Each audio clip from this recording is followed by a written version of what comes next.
savoir que l'actualisation de la liste des médicaments au Conseil de l'Ordre, c'est toujours un événement important pour le Conseil national et évidemment pour les sages-femmes en exercice. On a d'abord commencé, début 2019, à réunir toutes les associations, syndicats de sages-femmes et élus ordinales pour avoir vraiment une remontée de toutes ces personnes et instances sur les besoins concrets des sages-femmes de prescription dans leur exercice. Une fois qu'on a fait ce tour de table et de nombreux échanges, on a arrêté une première liste, une première modification de la liste, qu'on a soumis au réseau français des centres de pharmacovigilance, les CRPV, qui ont accepté de travailler avec nous et qui ont produit un travail très conséquent en analysant chaque famille et chaque molécule avec tous les effets indésirables, les effets secondaires et leur avis sur une possibilité de prescription pour les sages-femmes.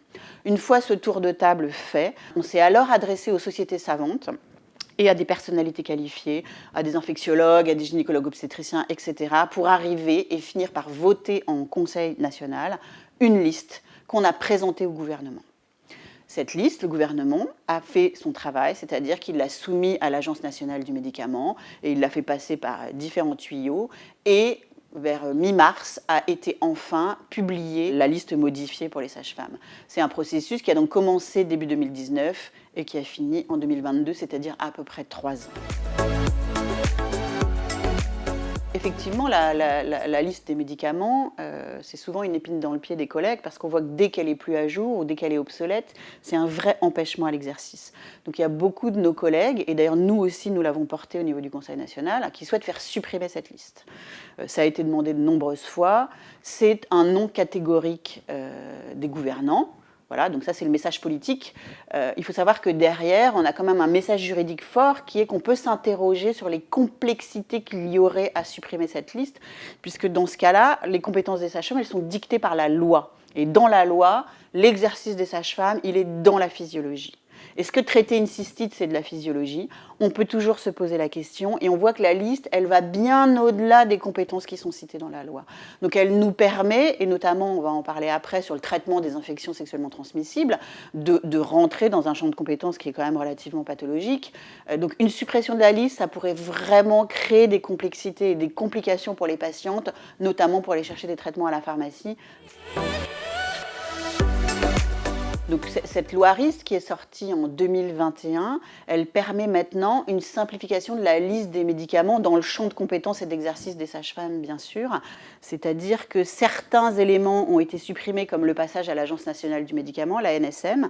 Et puis, il y a maintenant un nouvel élément qui demande une révision de cette liste à chaque fois qu'une nouvelle molécule ou une nouvelle thérapeutique rentrant dans le champ de compétences des sages-femmes sort sur le marché.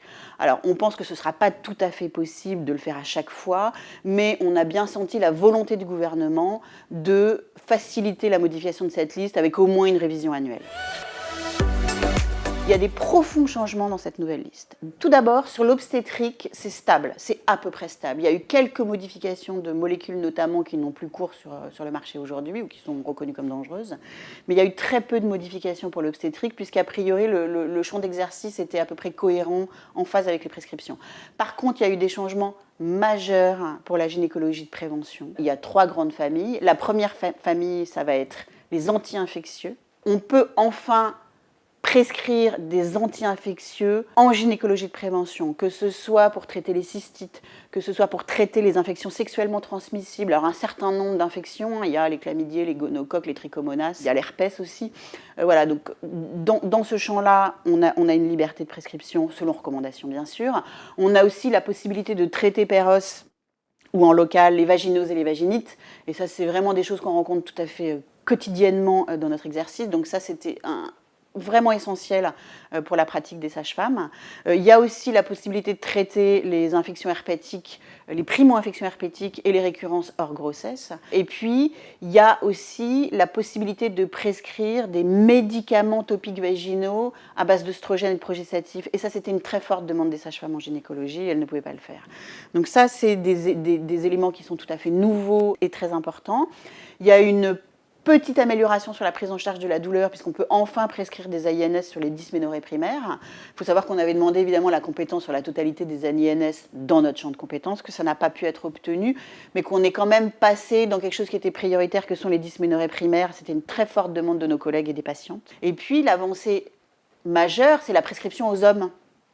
Voilà, puisque jusqu'à maintenant, on ne pouvait prescrire aux hommes très très peu de choses et uniquement dans l'entourage de la femme enceinte.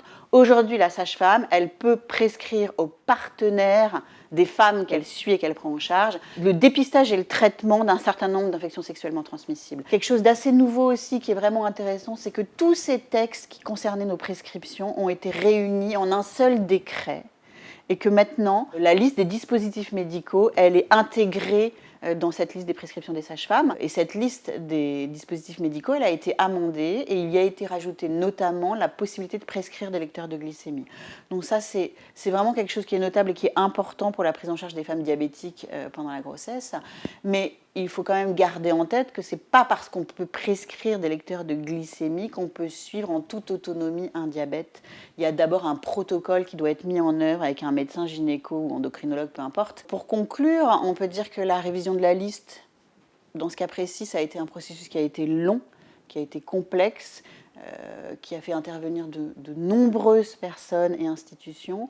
Mais au final, les avancées, elles ont été vraiment notables pour faciliter l'exercice des sages-femmes et toujours dans un but d'améliorer la santé publique et la santé de nos patientes. Donc, on est plutôt content de la sortie de cette liste. On reste très vigilant et dès qu'on pourra faire évoluer dans le bon sens, encore une fois, cette liste, on le fera.